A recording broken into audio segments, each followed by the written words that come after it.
Hello friends, welcome back to the channel. कैसे हैं आप लोग? तो फ्रेंड्स, आज है 10 अगस्त और दिन है वेडनेसडे।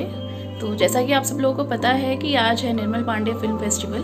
तो अभी मैं तैयार हो चुकी हूँ और मैं जा रही हूँ। अभी बजा है सुबह का 8:30। तो इनॉग्रेशन का टाइम होने वाला है थोड़ी देर में। तो आप लोग मेरे साथ बने रहिए आज के इस व्लॉग में और हम देखेंगे कि फिल्म फेस्टिवल कैसा होता है। तो मैं पहुँच चुकी हूँ, देखिए यहाँ परिसर में, और चीफ गेस्ट आ चुके हैं, यानी कि रोहिताश गौर जी, जिन्हें सब लोग लड्डू के भैया नाम से जानते हैं। तो ये है हमारे विशिष्ट अतिथि। यहाँ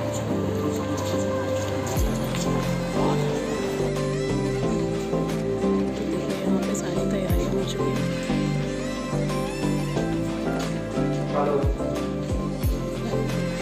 सारे गेस्ट आ चुके हैं।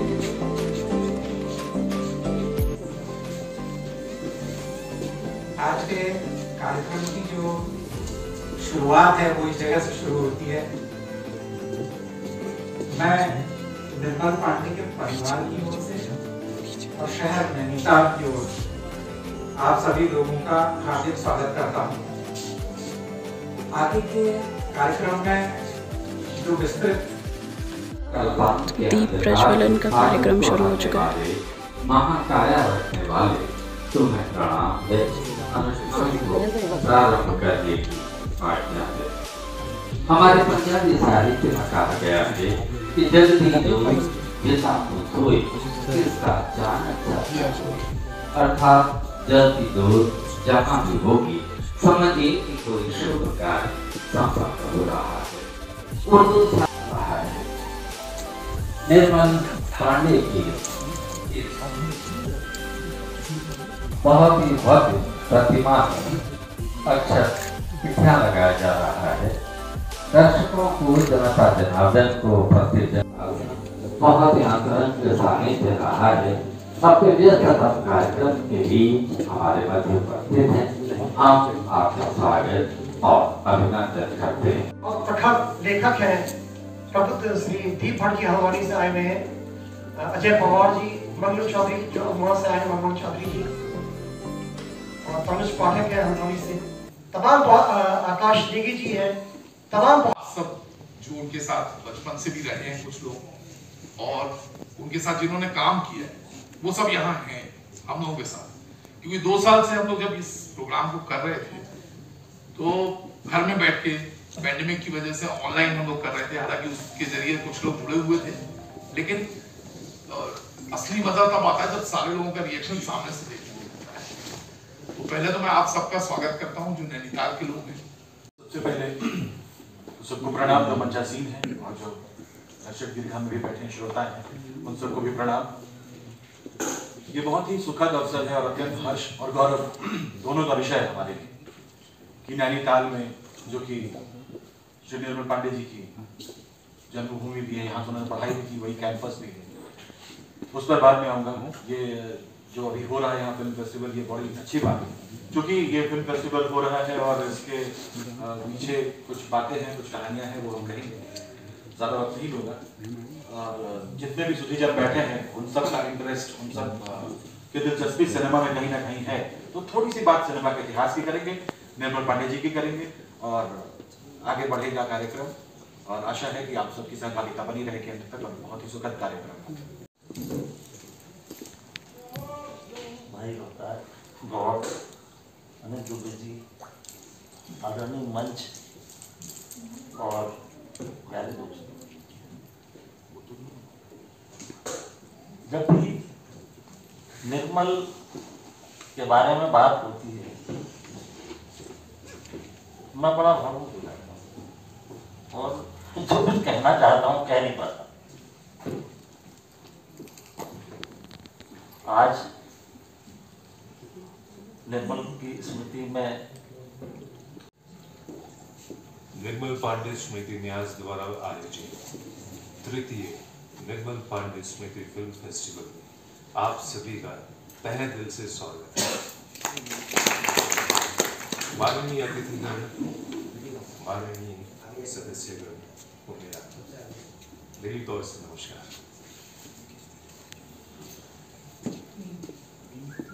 जैसे कि हर कार्य में एक टीम होता है, वैसे यहाँ भी एक टीम है। और हर टीम में क्या हमारे अतिथि गौड़ साहब, मंचा सिंह, समस्त अतिथिगण, नैनीताल के मेरे वरिष्ठ रंगकर्मी, मेरे जूनियर साथी। मेरा नाम मनमोहन चौधरी है, मैं अल्मोड़ा से हूँ। अल्मोड़ा शब्द इसलिए जोड़ दे रहा हूँ क्योंकि आज हम जिनकी याद में यहाँ पर बैठे हैं और जिस फिल्म फेस्टिवल हम ऑर्गेनाइज कर रहे हैं, निर्मल साहब जिंदगी भर यही कहते रहे, नैनीताल मेरी जन्मभूमि जरूर है, लेकिन एक कहीं ना कहीं पर मेरी कर्मभूमि अल्मोड़ा की रही है। बहुत सारे इंटरव्यूज में, बहुत सारी जगह पर, क्योंकि ये बातें मैं आपसे इसलिए शेयर कर रहा हूँ, क्योंकि जब वो बॉलीवुड चले गए उसके बाद भी उनका नाटक नहीं छूटा। जयपुर हो, बीकानेर हो, आपका लखनऊ हो और मध्य प्रदेश हो, तो उस जगह पर कुछ एक आध बीकानेर और जयपुर की यात्रा में मुझे उनके साथ जाने का मौका मिला। बहुत बहुत शुक्रिया। सबसे पहले तो मैं निर्मल पांडे स्मृति न्यास के आयोजकों का बहुत शुक्रगुजार हूँ। मिथिलेश पांडे जी, अनिल दुबे जी, आशीष चटर्जी, कुमार विमलेंदु जी, मनोज जोशी जी, रविंद्र चौहान जी, मनमोहन जी और जहूर आलम साहब, बहुत शुक्रगुजार हूँ आपका कि आपकी वजह से मैं यहाँ आपके समक्ष उपस्थित हो पाया। और जैसा कि विमलेंदु जी ने कहा कि कोई ऊर्जा है जो रहती है, शायद ये ऊर्जा कहीं का कोई किसी भी रूप में कोई आदेश होगा कि रोहिताश यहाँ तुम्हें उपस्थित होना है, तो हम यहाँ उपस्थित हुए। निर्मल पांडे के विषय में तो आप जो समय यहाँ गुजारा वो आप ज्यादा बेहतर जानते हैं। जैसा मनमोहन जी ने कहा, जोर साहब ने कहा, विमलेंदु जी ने कहा, मेरा जो वक्त गुजरा वो राष्ट्रीय नाट्य विद्यालय में गुजरा। 1986 में जब पूरे भारतवर्ष से हम 20 लड़के लड़कियां चुनकर आए, तो उनमें एक बेहद प्रतिभा का धनी, हरफन मौला व्यक्तित्व का मालिक निर्मल पांडे मौजूद था, जिसे देखते ही मुझे लगा शायद ये इसको कई जन्मों से जानता हूँ। बहुत सुंदर, एक छरहरा युवक, और हम भी पहाड़ी आदमी, शिमला से आए थे, तो मेरे से बड़ा अटैच हो गया बहुत ज्यादा। धीरे धीरे जो है वो हमने रैगिंग के दौरान जाना कि ये तो यार बहुत अच्छा गाता भी है, बहुत अच्छा वाद्य बजाता है, बहुत अच्छा सिंगर है और बहुत सारी चीजें कंपोज भी करता है। अंधा युग के जो डायलॉग्स थे, जो कोरस का पार्ट था, वो कंपोज कर दिया करता था अपने अपने तरीके से। जो चीजें मैंने उसमें जानी वो ये जानी राष्ट्रीय नाट्य विद्यालय के दौरान कि वो एक बहुत हरफन मौला व्यक्तित्व का, जिसका कमाल का सेंस ऑफ ह्यूमर था, जोक सुनाने की बड़ी जबरदस्त प्रतिभा थी, इम्प्रोवाइजेशन की क्वालिटी बहुत अच्छी थी, और साथ ही साथ उसके अंदर एक बहुत ही नॉटी बच्चा छुपा हुआ था। वो बहुत नॉटी था, बहुत सारे प्रैंक्स हमारे साथ खेला करता था उस समय, जो हमें पता भी, टीचर्स के साथ भी प्रैंक्स खेला करता था। योगा क्लास में वो बोलता था कि यार ये आदमी बहुत पकाता है, तो बोलते क्यों, क्या हो गया यार, ये नहीं लगेगा आसन में से, और वज्रासन लगा ही नहीं पाए।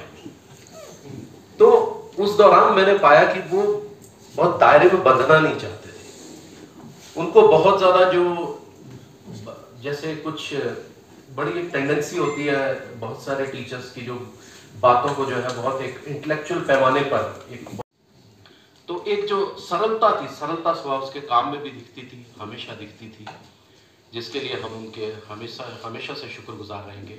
बहुत सारे कार्यक्रमों में वो उस समय मेरे साथ गए जब वो बहुत बड़े स्टार थे। जैसा कि मैंने कल भी प्रेस कॉन्फ्रेंस में कहा कि MTNL मुंबई का एक छोटा सा फंक्शन था जिसमें मात्र मेरे फोन कॉल पे आ गए और MTNL के उस फंक्शन में उपस्थित हो गए। उसके बाद वो MTNL वाले उनको एक बिल्कुल सड़ी सी कैंटीन में लेकर चले गए और वो वहां भी बैठ गए। तो मैंने बाद में MTNL वालों को कहा, सर कौन आया आपको पता है, आप जानते हैं इन्हें, आप लेकिन रोहिता चुप यहाँ भी मजा आ रहा है, बड़ा आनंद आ रहा है, तो चलने दे। तो ये थी एक सरलता जो मैंने उनके व्यक्तित्व में देखी। एक चीज मैंने देखी कि हम लोग जो पहाड़ी लोग हैं या शायद और भी, हम दिल से बहुत जीते हैं, और शायद ये दिल से जीने के कारण ही जो दिमागी लोग हैं वो हमें बहुत हल्के में ले लेते हैं। इसका खमियाजा मैं भी भुगत रहा हूं बम्बई में। हमारी सरलता को बहुत ऐसे ले लिया जाता है कि ये तो कौन रोहिताश बुला लेना आ जाएगा। तो ये जो चीजें होती है ना, ये कई बार बड़ा दिल को पिंच करती है, बहुत दुख देती है, जबकि वो अंदर के हमारे जो चल रहा होता है वो नहीं जान पाते। इसलिए बहुत से ऐसे लोग आजकल स्ट्रेस में जी रहे हैं मुंबई में, जबकि वो बेहद टैलेंटेड है, बेहद टैलेंटेड है। हमारे सामने वो लोग खड़े नहीं हो सकते, बंबई के जो लोग हैं वो खड़े भी नहीं हो सकते, लेकिन वो ऊंची बात करते हैं, तब जाके बड़ा दुख होता है। तो शायद वो भी हमारी ही लोगों की कड़ी का एक हिस्सा रहा, और शायद वो उस चीज़ों को शायद झेल नहीं पाया, जहाँ तक मैंने उन्हें ऑब्जर्व किया। और मैं तो ऑब्जर्व कर भी रहा हूँ, लेकिन क्योंकि मेरी बीवी जो है वो बहुत कॉर्पोरेट जगत की आ गई है, तो उसने मुझे सिखा करके लड़ के सिखा दिया कि ज़माने से कैसे लड़ना है। क्या बात, चीज़ प्रेजेंट करने की चेष्टा करें। बाकी अपने विषय में मैं क्या कहूँ, हमारे राइटर्स जो है उन्होंने तो हमारे अंदर एक ऐसी मोहब्बत का आगाज़ किया है, एक नई तरह के मोहब्बत का, वो भाभीयों से मोहब्बत। इसलिए इस पूरे हिंदुस्तान में जो है, यूं तो हर शख्स दिल हथेली पे लेकर चलता है, लेकिन बदनाम मनमोहन तिवारी और विभूति नारायण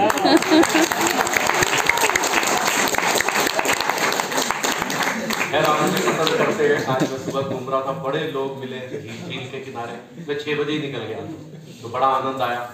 नैनीताल पहली बार आया हूँ और सच कह रहा हूँ, शिमला से भी ज्यादा सुंदर नगरी है, बहुत सुंदर। बहुत बहुत शुक्रिया। आज का ये फेस्टिवल हमारा संपन्न हो, खूबसूरत हो, सुंदर हो, हम सब मिलकर एक नई मोहब्बत का आगाज करें। मिलने चाहिए, बहुत सारे लोग इनके साथ अगर जुड़ेंगे तो हम इसी फेस्टिवल को एक नई दिशा की ओर ले जाएंगे। तो नैनीताल का NSD में बहुत बड़ा नाम रहा है, किस तरीके से आप समझते हैं बच्चों में तैयारी करनी चाहिए, क्योंकि अब जाना कम हो गया है बच्चों का? देखिए, तैयारी इस बस रंगमंच ही है। अगर हम अपने अपने क्षेत्र में अच्छा रंगमंच करेंगे तो हमारी प्रतिभा निखरेगी। और आज का दौर क्योंकि डिजिटलाइजेशन का दौर है, इसलिए कंपटीशन बहुत ज़्यादा है, टैलेंट का इजाफा भी बहुत ज़्यादा हुआ है, इससे तैयारी भी उस तरह की होनी चाहिए। लेकिन कम क्यों हुआ है ये मुझे समझ नहीं आ रहा। अभी मे भी शायद लोगों का डिजिटल माध्यम की वजह से शायद इस दुनिया से डायरेक्ट कनेक्शन हो गया है, तो शायद चीज़ें थोड़ी सी कम ज़रूरी हुई हैं। लेकिन रंगमंच या थिएटर कभी खत्म नहीं होगा, ये मैं आपसे। सर, एक वेब सीरीज़ के जरिए अश्लीलता काफ़ी फैलाई जा रही है, इसको कैसे देखते हैं? देखिए, अगर तो वो उस वेब सीरीज़ का हिस्सा है और जेन्युइन हिस्सा है, TRP बटोरने के लिए नहीं है, तो मेरे ख्याल से वो बुरा नहीं है। लेकिन अगर वो मतलब जो दर्शक गण है उस यूथ को जोड़ने के लिए उसमें ज़बरदस्ती चीज़ें घुसेड़ी जा रही हैं, तो वो बहुत बुरा है, जो ज़्यादातर हो रहा है। तो उस पर सेंसर की नज़र होनी चाहिए, लेकिन ऐसा भी नहीं होना चाहिए कि बहुत अच्छा कंटेंट जो लेकर आ रहे हैं लोग वो मार खाएं। सेंसर बोर्ड में कहीं कमी दिख रही है? इस पर सेंसर बोर्ड में कहीं कमी दिख रही है आपको? सेंसर बोर्ड के काम में नहीं, कमी कोई नहीं, इसमें कमी कोई नहीं है, उनकी नज़र ज़रूर है, लेकिन उसको वो इस तरह से होना चाहिए कि जो अच्छे कंटेंट वाले वेब सीरीज़ है वो मार ना खाए बस, क्योंकि बहुत अच्छा काम भी डिजिटल लेवल पे हो रहा है। जैसे हाल ही में आपने देखा होगा, पंचायत देखी होगी, बहुत खूबसूरत वेब सीरीज़ है, और भी बहुत सारी वेब सीरीज़ है जो बहुत यथार्थ को लेकर बहुत अच्छी अच्छी चीज़ें सामने ला रही हैं। भले ही उसमें कुछ चीज़ें हैं, लेकिन वो बहुत स्वाभाविक तरीके से हैं, वो होनी भी चाहिए। सर, आपके किसी दर्शक ने सूरज भान के बारे में पूछा है, जो आपको लॉस आपके सीरियल में हुआ है, उनके बारे में आपकी फीलिंग्स पूछी हैं। जी बिल्कुल, हमारे लिए बहुत बड़ा लॉस है। वो बहुत ही स्वस्थ लड़का था और जिम करने वाला लड़का था, और खेल के मैदान में अचानक क्रिकेट खेलता हुआ वो गिर गया। तो हमें तो बहुत बड़ा लॉस है, क्योंकि भाभी जी घर पर का बहुत इंपॉर्टेंट पिलर वो था, और बहुत जवान था, जस्ट 41 ईयर्स की उसका वो लड़का अचानक चला गया। बेहद दुखद। और ये अब तलाशने की बात है कि स्वस्थ बच्चे जिनका लिपिड प्रोफाइल वगैरह परफेक्ट है, एकदम परफेक्ट, वो किस चीज़ से जा रहे हैं? क्या पता कोई हिडन स्ट्रेस है आज के यूथ में, ये हो सकता है। कोई यूथ में कोई हिडन स्ट्रेस ज़रूर है जो वो शायद बता नहीं पाते हैं। बातचीत जो है ना, वो बड़ा ज़रिया है जो धीरे धीरे इस मोबाइल की वजह से ख़त्म हो रही है। पुरान शॉल और यहाँ पे होने वाली है फिल्म्स की स्क्रीनिंग। तो सुनने में आया कि पहली पिक्चर हमारी ही दिखाई जा रही है, तो कुछ झलकियाँ आपको भी दिखाएंगे।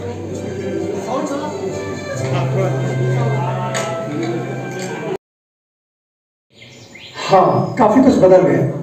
वो देखो ना, सामने पहले वहां पर पेड़ ज्यादा हुआ करते थे और घर का ठीक उसके नीचे एक झील हुआ करती थी, पर अब ऐसा नहीं है।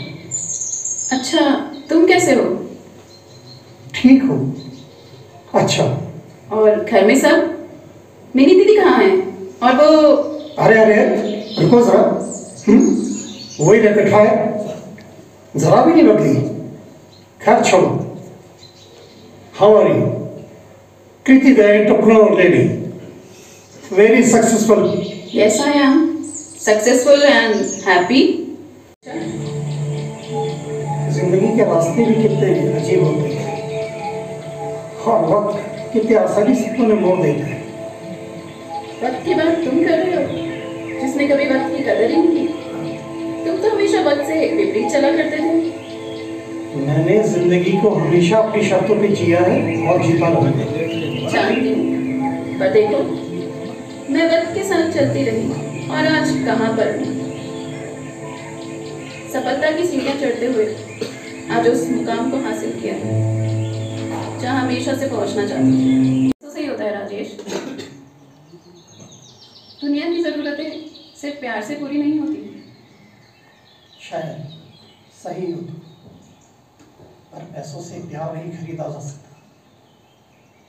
पर आराम खरीदा जा सकता है। आराम मिलना और खरीदना दोनों अलग अलग बातें हैं।